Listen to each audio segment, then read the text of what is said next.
السلام علیکم سامعین، کاشانہ بصیرت یوٹیوب چینل پہ جو اس کتاب کو ہم مل کر پڑھ رہے ہیں وہ ہے موت اور ہم۔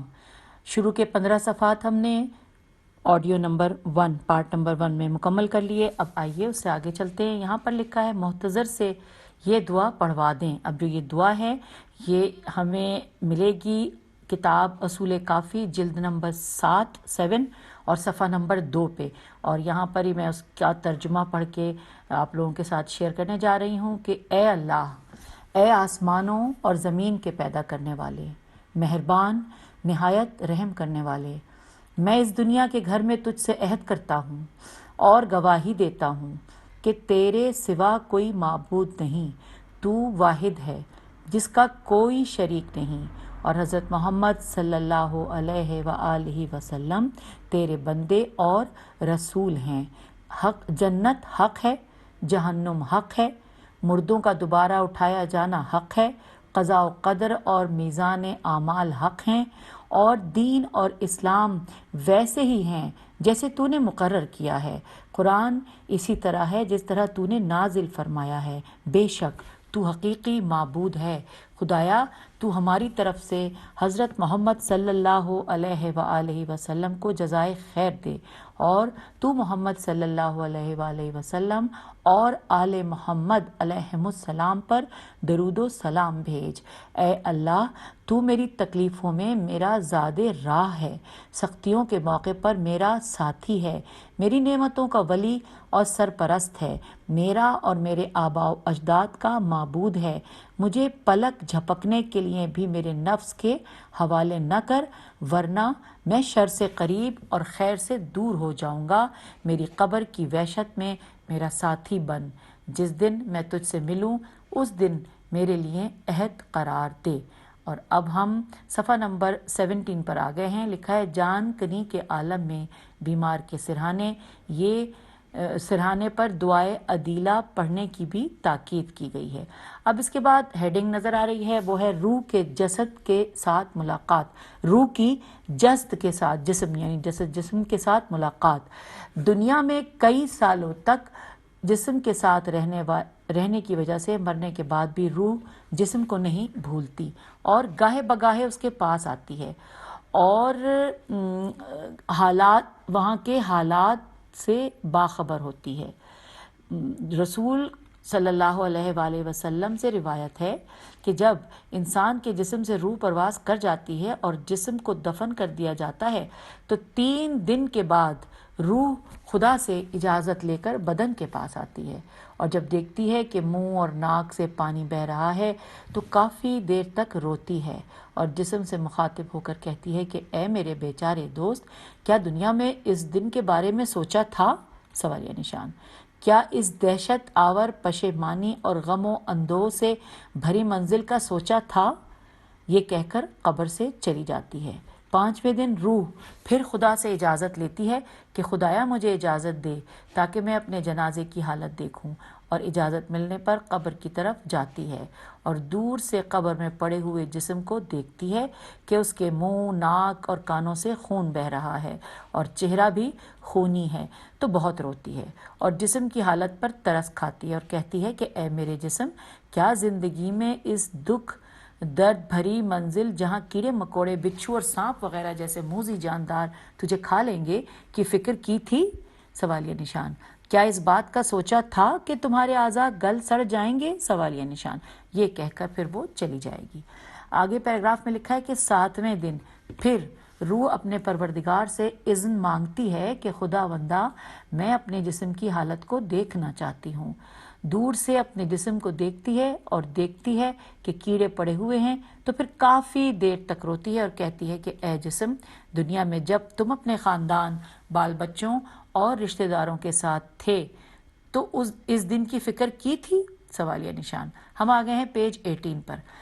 پھر لکھا ہے کہ تیری اولاد، تیرے رشتہ دار، دوست اور ہمسائے کہاں ہیں جن کے ساتھ تو ہنسی خوشی رہ سکے؟ انہیں تا قیامت تم پر رونا چاہیے۔ آگے لکھا ہے 23ویں دن پھر روح قبر کے پاس آتی ہے تاکہ دیکھ سکے کہ جو مال اس نے چھوڑا تھا اور اس کی اولاد اس کے لیے کیا کر رہے ہیں، کیسے اس کا مال تقسیم کر رہے ہیں اور کیسے اس کے واجبات ادا کیے جا رہے ہیں، اور اس کے قرضے اتارے جا رہے ہیں اور کس طرح اس کو نجات دلاتے ہیں۔ روح 1 سال تک اسی طرح قبر کے ارد گرد آتی رہتی ہے اور دیکھتی ہے کہ کون اس کے لیے استغفار کرتا ہے اور کون اس کو یاد کر کے غمگین ہوتا ہے۔ یہ حوالہ ہے اوالی اللیالی جلد نمبر 4 صفحہ نمبر 253 پر ہمیں یہ مل سکتا ہے۔ اچھا، اب اگلی ہیڈنگ ہے مومنین کی روحیں اپنے گھر والوں سے ملنے آتی رہتی ہیں۔ یہ ہیڈنگ ہے، میں دوبارہ پڑھتی ہوں کہ مومنین کی روحیں اپنے گھر والوں سے ملنے آتی رہتی ہیں۔ آئیے اس بارے میں جانتے ہیں کہ کیا لکھا ہے۔ لکھا ہے مومن کی روح اس درجے کے مطابق ہفتے میں 1 دن روز جمعہ یا مہینے میں 1 مرتبہ یا سال میں 1 مرتبہ اپنے پسماندگان سے ملاقات کے لیے آتی ہے اور ان کے حالات سے باخبر ہوتی ہے۔ حفص بن بختری حفص بن بختری امام صادق علیہ السلام سے روایت کرتا ہے کہ مومن اپنے گھر والوں کو دیکھتا ہے اور صرف ان کے اچھے کاموں سے مطلع ہوتا ہے جس سے اس کو خوشی ہوتی ہے، اور وہ کام جس سے وہ غمگین ہو اور اسے تکلیف ہوتی ہے وہ اس کو نظر ہی نہیں آتے۔ بعض مومن ہر جمعے کو اپنے اہل و عیال سے ملنے آتے ہیں اور بعض مومن اپنے مرتبے کے حساب سے اپنے اہل و عیال سے مل سکیں گے۔ یہ حوالہ ہے بہار الانوار جلد نمبر 6 صفحہ نمبر 256، وہاں پر ہم اس کو پڑھ سکتے ہیں۔ اب ہم آگے ہیں پیج نمبر 19 پر۔ یہاں پر لکھا ہے ابو بصیر بھی امام صادق علیہ السلام سے روایت کرتے ہیں کہ آپ علیہ السلام نے فرمایا کہ ہر مومن کی روح روزانہ ظہر کے وقت اپنے اہل خانہ کے پاس جاتی ہے، اور اگر اہل خانہ کو نیک اعمال انجام دیتے ہوئے پائے تو خدا کا شکر بجا لاتی ہے۔ اور یہ حوالہ ہے بہار الانوار جلد نمبر 6 صفحہ نمبر 257 پر، یہ ہم وہاں پر پڑھ سکتے ہیں۔ اچھا، اب اگلی ہیڈنگ نظر آ رہی ہے جو لکھی ہے کہ اہل قبرستان کی زیارت۔ آئیے اس کے بارے میں جانتے ہیں، اور ہم پیج نمبر 19 پر ہیں۔ لکھا ہے روایات میں آیا ہے کہ ہمیں اپنے مردوں کو نہیں بھولنا چاہیے اور ان کی زیارت کو جاتے رہنا چاہیے، کیونکہ وہ ہمارے دیدار سے خوش ہو جاتے ہیں، اور اگر ہم ان کی زیارت کرنے نہ جائیں تو برا مناتے ہیں۔ عبداللہ بن سلیمان کہتا ہے کہ میں نے امام باقر علیہ السلام سے اہل قبور کے بارے میں پوچھا کہ کیا میں ان کو دیکھنے جاؤں؟ یہاں پر سوالیہ نشان ہے۔ تو آپ علیہ السلام نے فرمایا کہ جی ہاں، جمعے کے دن ان کی زیارت کرو، کیونکہ ان میں سے جو بھی تنگی اور مشکلات میں ہو، صبح صادق سے لے کر سورج کے طلوع ہونے تک اس پر سختی نہیں کی جاتی، اور اس وقت جو بھی اس کی زیارت کے لیے جائے تو اسے پتہ چل جاتا ہے، لیکن جو ہی سورج طلوع کرتا ہے تو پھر وہ دنیاوی امور اور اس کو دیکھنے آنے والوں کی طرف متوجہ نہیں ہو سکتا۔ اگلے پیراگراف میں لکھا ہے کہ راوی کہتا ہے کہ میں نے پوچھا کہ کیا اہل قبور کو ان کے دیدار کے لیے آنے والوں کے بارے میں علم ہوتا ہے اور ان کے آنے سے خوش ہوتے ہیں؟ سوالیہ نشان۔ تو آپ علیہ السلام نے فرمایا کہ جی ہاں، اور جب وہ لوگ اپنے گھروں کو واپس جاتے ہیں تو اہل قبور گھبراتے اور بہت رنجور ہوتے ہیں۔ اور یہ حوالہ آپ کو ملے گا کتاب بہار الانوار جلد نمبر 6 صفحہ نمبر 256 پر۔ اب ہم آ گئے ہیں اس کتاب کو پڑھتے ہوئے صفحہ نمبر 20 کے اوپر۔ لکھا ہے کہ اس طرح کی اور بھی بہت ساری روایات ہیں کہ جو دیدار اہل قبور کی تاکید کرتی ہیں، کیونکہ اہل قبور اور اپنے مرحومین کے دیدار سے نہ صرف ان کو فائدہ پہنچتا ہے بلکہ زیارت کے لیے جانے والے کے لیے بھی بہت سارے فوائد ہیں جن کا ذکر اس کتاب کی گنجائش سے باہر ہے۔ ہمیں اپنے بچوں کو بھی قبرستان لے جا کر اپنے مرحومین سے انہیں مانوس کرانا چاہیے، جو ان کی تربیت کے لیے بہت مفید ہے۔ اب اگلی ہیڈنگ ہے کہ قبر میں سوال اور جواب، اس کے بارے میں پڑھ لیتے ہیں۔ لکھا ہے امام جعفر صادق علیہ السلام سے روایت ہے کہ وہ شخص ہم میں سے نہیں ہے جو ان 3 چیزوں کا منکر ہو: رسول اللہ صلی اللہ علیہ وآلہ وسلم کا معراج پر جانا، قبر میں سوال و جواب، اور قیامت کے دن شفاعت۔ اچھا، اب یہ جو حوالہ دیا گیا ہے وہ ہے منہاج البراۃ، کتاب کا نام ہے، جلد نمبر 6 اور صفحہ نمبر 41۔ اب آگے لکھا ہے کہ جب انسان کو دفنایا جاتا ہے تو نکیر و منکر سے پہلے ایک فرشتہ آتا ہے جس کا نام رومان، رے وا میم الف نون، اور یہ لفظ رومان بریکٹ میں لکھا ہوا ہے، نہیں سوری انورٹڈ کاما میں لکھا ہوا ہے۔ تو ایک فرشتہ آتا ہے جس کا نام رومان ہے، جو انسان کے اعمال اور کردار کے بارے میں پوچھتا ہے، اور اس کے بعد منکر اور نکیر آ کر انسان کے عقائد کے بارے میں سوال کرتے ہیں۔ احادیث کے مطابق رومان فرشتہ انسان سے کہے گا کہ تم اپنے اچھے اور برے سارے اعمال لکھو، تو انسان کہے گا کہ نہ میرے پاس کاغذ ہے اور نہ قلم، میں کیسے لکھوں؟ تو رومان کہے گا کہ تیری انگلی تیرا قلم ہے اور تیرا کفن تیرا کاغذ ہے۔ پس انسان لکھنا شروع کرے گا اور صرف اپنے اچھے اعمال لکھے گا، برے اعمال لکھنے سے شرمائے گا۔ تو رومان کہے گا کہ دنیا میں برے کام انجام دیتے ہوئے تمہیں شرم نہیں آئی اور خدا سے نہیں ڈرے، اور اب لکھتے ہوئے شرما رہے ہو؟ یہاں پہ سوالیہ نشان ہے۔ یہ کہہ کر ایک آتشین گزرے گرز سے مارنا چاہے گا، تو انسان اس گرز کے ڈر سے لکھنا شروع کر دے گا، پھر اس کو موم کر دیا جائے گا اور اس کی گردن میں لٹکایا جائے گا، جیسا کہ قرآن مجید کہتا ہے۔ ہم ہیں پیج 21 پر، جیسا کہ قرآن مجید کہتا ہے، اور یہ حوالہ جو ہے وہ سورہ اسراء کی آیت نمبر 13۔ اور میں اس میں زیر زبر پیش کچھ نہیں لگا ہوا، لیکن مجھے لگتا ہے کہ نیچے ہم شاید جائیں آگے تو شاید اس کا ترجمہ مل جائے، لیکن اس کو پڑھ دیتے ہیں۔ وَكُلْ إِنسَانَ الزَّمْنَا طَائِرَ فِي عُنُقِهِ نَخْرَجْ لَهُ يَوْمَ الْقِيَامَةِ كِتَابًا يَلْقَاهُ منشورا۔ اچھا، اب اس کے بعد نیچے لکھا ہے کہ جب رومان میت کی فائل بنا کے چلا جائے گا تو نکیر اور منکر قبر میں داخل ہوں گے، اور انہیں رومان بتائے گا کہ میت مومن ہے یا کافر، اور اس کے ساتھ کیسا سلوک کرنا ہے۔ اور اس کا حوالہ ہے یہاں پر کتاب انوار نعمانیہ جلد نمبر 4 صفحہ نمبر 221۔ اب آگے پڑھتے ہیں، لکھا ہے نکیر اور منکر میت سے اس کے عقیدے کے بارے میں سوال کریں گے کہ تیرا رب کون ہے، تیرا پیغمبر کون ہے، تیرا امام کون ہے، اور تیرا قبلہ کیا ہے۔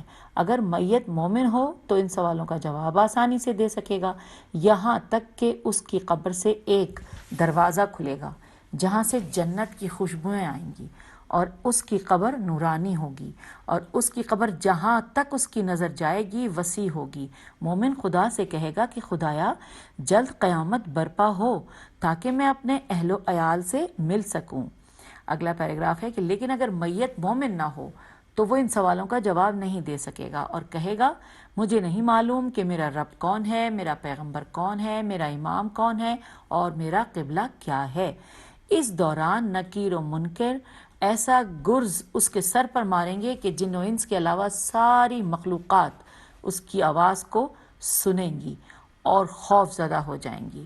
پھر میت کی قبر سے ایک دروازہ جہنم کی طرف کھلے گا، اور قبر اتنی تنگ ہو جائے گی کہ اس کا مغز اس کی ناک سے نکلنا شروع ہو جائے گا۔ حوالہ ہے منہاج البراءت جلد نمبر 6 صفحہ نمبر 44۔ اور اب ہم آگے ہیں پیج نمبر 22 پر، یہاں پر ہیڈنگ ہے قبر کا تنگ ہونا یا عذاب قبر۔ آئیے پڑھتے ہیں اس کے بارے میں کیا تفصیلات ہیں، ہم جانتے ہیں۔ لکھا ہے کہ روایات کی روشنی میں قبر کا تنگ ہونا، جسے اصطلاحاً میں فشار قبر کہتے ہیں، ایک مسلم حقیقت ہے، لیکن ہم اس کی حقیقت سے آگاہ نہیں ہیں۔ بس اتنا معلوم ہے کہ جب انسان کو قبر میں دفنایا جاتا ہے تو قبر اس کے لیے تنگ ہونا شروع ہو جاتی ہے۔ بغیر استثناء کے سب کو اس مرحلے سے گزرنا ہے، لیکن بعض کے لیے شدید ہے اور ان کے اعمال کا کیفر حساب ہوگا، اور بعض کے لیے نہایت خفیف ہے جو ان کے بعض گناہوں کا کفارہ حساب ہوگا۔ اگلے پیراگراف میں لکھا ہے کہ رسول اللہ صلی اللہ علیہ وآلہ وسلم نے معروف صحابی سعد بن معاذ کو اپنے ہاتھوں سے دفن کرتے ہوئے فرمایا کہ کوئی بھی مومن ایسا نہیں ہے جسے قبر کی تنگی کا سامنا نہ کرنا پڑے۔ حوالہ ہے بحار الانوار جلد نمبر 6 صفحہ نمبر 221۔ آئیے آگے چلتے ہیں، لکھا ہے ممکن ہے کہ بعض لوگوں کے ذہن میں یہ سوال پیدا ہو کہ جن لوگوں کو کسی بھی وجہ سے زمین میں دفنایا نہیں جاتا، جیسے جو دریا میں غرق ہوتے ہیں یا جن کا ہوائی حادثہ ہوتا ہے اور لاش نہیں ملتی، تو ان کا فشار قبر کیسے ہوگا؟ سوالیہ نشان۔ تو اب یہاں پر لکھا ہے کہ امام رضا علیہ السلام سے کسی نے پوچھا کہ جس کو پھانسی پر لٹکایا جاتا ہے اور اس کی لاش کئی دنوں تک لٹکی رہتی ہے، تو اس کا فشار قبر کیسے ہوگا؟ سوالیہ نشان۔ تو امام علیہ السلام نے فرمایا کہ خدا ہوا کو حکم دیتا ہے کہ اس کے لیے عذاب دے۔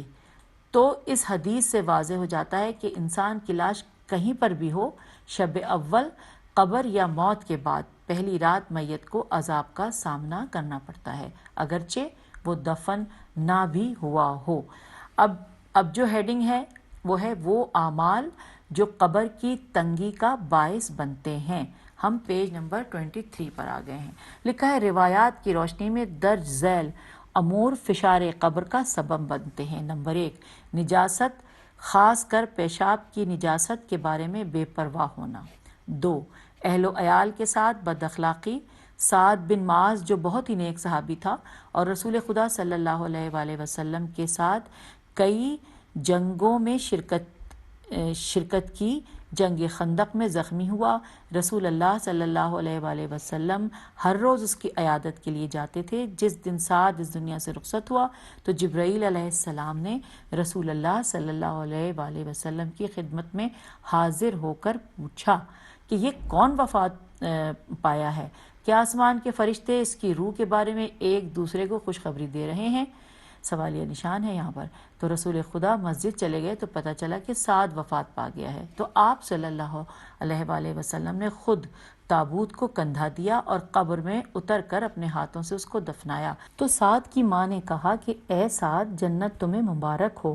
تو یہ سن کر رسول اکرم صلی اللہ علیہ وآلہ وسلم نے اس کی ماں سے فرمایا کہ یقین سے ایسا نہ کہا کریں، کیونکہ ابھی ابھی سعد کو فشار قبر کا سامنا کرنا پڑ رہا ہے۔ اصحاب نے حیران ہو کر پوچھا کہ سعد تو اتنا نیک تھا کہ آپ صلی اللہ علیہ وآلہ وسلم نے اپنے ہاتھوں سے اس کو دفنایا اور اس کے حق میں دعا کی ہے؟ تو آپ صلی اللہ علیہ وآلہ وسلم نے فرمایا کہ سعد اپنے گھر والوں کے ساتھ بد اخلاق تھا۔ اور یہ حوالہ کتاب علل الشرائع صفحہ نمبر 309 سے۔ اب تیسرا پوائنٹ کہ مظلوم کی مدد نہ کرنا۔ چوتھا پوائنٹ غیبت کرنا۔ پانچواں، شوہر کا اپنی بیوی سے ہم بستری کا حق ادا نہ کرنا۔ اب ہم آ گئے ہیں پیج نمبر 24 پہ، اور یہاں پہ چھٹا پوائنٹ لکھا ہے کہ بغیر وضو کے نماز پڑھنا اور نماز کو اہمیت نہ دینا۔ یہ وہ ہم نے پوائنٹ پڑھے ہیں کہ جو کہ وہ اعمال ہیں کہ جو قبر کی تنگی کا باعث بنتے ہیں۔ اس ہیڈنگ کے ہم نے ساتھ یہ سارے 6 پوائنٹ پڑھ لیے ہیں اور ہم پیج 24 پر ہیں، یعنی کہ سیکنڈ لاسٹ پیج پر۔ یہاں پر ہیڈنگ لکھی ہے کہ وہ کام جن سے قبر کے عذاب میں کمی واقع ہوتی ہے۔ آئیے جانتے ہیں۔ ویسے تو صحیح عقائد اور اعمال حسنہ عذاب قبر اور فشار قبر سے بچنے یا اس میں کمی کا باعث بنتے ہیں، لیکن احادیث کی روشنی میں مندرجہ ذیل اعمال فشار قبر کی کمی میں زیادہ مؤثر ہیں۔ نمبر 1، نماز شب پابندی سے پڑھنا۔ نمبر 2، نماز وحشت قبر پڑھنا۔ نمبر 3، صدقہ دینا۔ نمبر 4، حج بجا لانا۔ نمبر 5، عورت کا بد اخلاق شوہر کو برداشت کرنا۔ نمبر 6، قبر پر پانی چھڑکنا۔ نمبر 7، 2 گیلی کھجور کی ٹہنیاں ساتھ دفنانا۔ نمبر 8، زیارت امام حسین علیہ السلام بجا لانا۔ نمبر 9، نجف اشرف وادی السلام میں دفن ہونا۔ اور نمبر 10 ہے اہل بیت علیہ السلام سے محبت کرنا۔ اور اب ہم آ گئے ہیں آخری صفحہ نمبر 25 پر۔ یہاں پر ہیڈنگ ہے کہ کچھ نہایت ہی اہم عمل جن سے مرحومین کو بہت فائدہ پہنچتا ہے۔ یہ ہیڈنگ تھی پوری، میں دوبارہ پڑھتی ہوں کہ کچھ نہایت ہی اہم عمل جن سے مرحومین کو بہت فائدہ پہنچتا ہے۔ آئیے جانتے ہیں۔ لکھا ہے کہ منکر اور نکیر اس بات کا انتظار نہیں کرتے کہ دفنانے والے چلے جائیں یا دن ڈھل جائے تو سوال و جواب کا آغاز کریں، بلکہ جیسے ہی قبر میں مٹی ڈالی جاتی ہے منکر اور نکیر آتے ہیں۔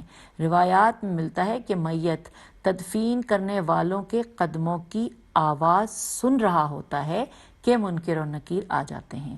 اسی لیے ضروری ہے کہ دفنانے کے بعد بھی قبر کے اوپر بیٹھ کر تلقین پڑھی جائے، اور روایت میں ہے کہ سوال و جواب کے وقت اگر تلقین پڑھی جائے تو منکر نکیر کہتے ہیں کہ اس نے جواب صحیح دیے ہیں اور چلے جاتے ہیں۔ اس سے اندازہ لگایا جا سکتا ہے کہ دفن کے بعد قبر کے پاس بیٹھ کر قرآن پڑھنا، تلقین پڑھنا، صدقہ دینا اور دعا کرنا مرحوم کے لیے بہت ہی فائدہ مند ثابت ہوتا ہے۔ دوسرا پوائنٹ لکھا ہے کہ مرحوم کا قرض اور واجبات ادا کر دیں، کہ میت پر رونے اور دوسرے رسم و رسوم سے زیادہ اہم یہ ہے کہ اس کے ذمے جو واجبات ہیں وہ ادا کر دیں۔ یقیناً ختم قرآن، مجلس ایصال ثواب اور نظر و نیاز کا ثواب مرحوم کے لیے بہت ہی فائدہ مند ثابت ہوتا ہے، لیکن کوئی بھی عمل واجبات کے ادا کرنے سے زیادہ اہم نہیں ہے۔ لہٰذا دفن کرنے کے بعد جو کام سب سے پہلے انجام دینا چاہتے ہیں، جس سے مرحوم کا عذاب قبر کم ہو سکتا ہے یا بالکل نہیں ہوگا، تو اس کے واجبات اور قرض اور حقوق الناس کی ادائیگی ہے۔ تیسرا پوائنٹ ہے کہ میت کے لیے استغفار اور طلب مغفرت کرنا۔ رسول اللہ صلی اللہ علیہ وآلہ وسلم سے روایت ہے کہ آپ صلی اللہ علیہ وآلہ وسلم نے فرمایا، مرحوم کے لیے سب سے زیادہ اہم تحفہ اس کے لیے استغفار اور مغفرت طلب کرنا ہے، خاص طور پر اولاد کا والدین کے لیے طلب مغفرت کرنا۔ یہاں پر یہ انورٹڈ کاما کلوز ہو گیا۔ انورٹڈ کاما یہاں سے شروع ہوا تھا کہ جب لکھا تھا کہ آپ صلی اللہ علیہ وآلہ وسلم نے فرمایا، یہاں پہ انورٹڈ کاما شروع ہوا تھا کہ ان کا فرمان تھا کہ مرحوم کے لیے سب سے زیادہ اہم تحفہ اس لیے اس کے لیے استغفار اور مغفرت طلب کرنا ہے، خاص طور پر اولاد کا والدین کے لیے طلب مغفرت کرنا، اور یہاں پہ انورٹڈ کاما کلوز ہو گیا۔ اور چوتھا اور آخری پوائنٹ، اور اس کتاب کا آخری پیراگراف سمجھ لیجئے، بالکل آخری لائنیں ہیں، کہ مرحوم کی طرف سے صدقہ دینا۔ پیغمبر اکرم صلی اللہ علیہ وآلہ وسلم سے روایت ہے کہ اگر کسی مرحوم کی طرف سے صدقہ دیا جائے تو اللہ جبرائیل علیہ السلام کو حکم دیتا ہے کہ 70,000 فرشتوں کے ذریعے طبق میں ڈال کر مرحوم کو اس کا ثواب پیش کر دیا جائے۔ البتہ صدقہ جاریہ کا ثواب بہت زیادہ ہے۔ تو سامعین، ہم نے کل 25 صفحات پر مشتمل یہ 2 ریکارڈنگز میں 2 پارٹس میں ہم نے اس کتاب کو مکمل کر لیا، کہ جس کا نام تھا موت اور ہم۔ خدا حافظ، فی امان اللہ۔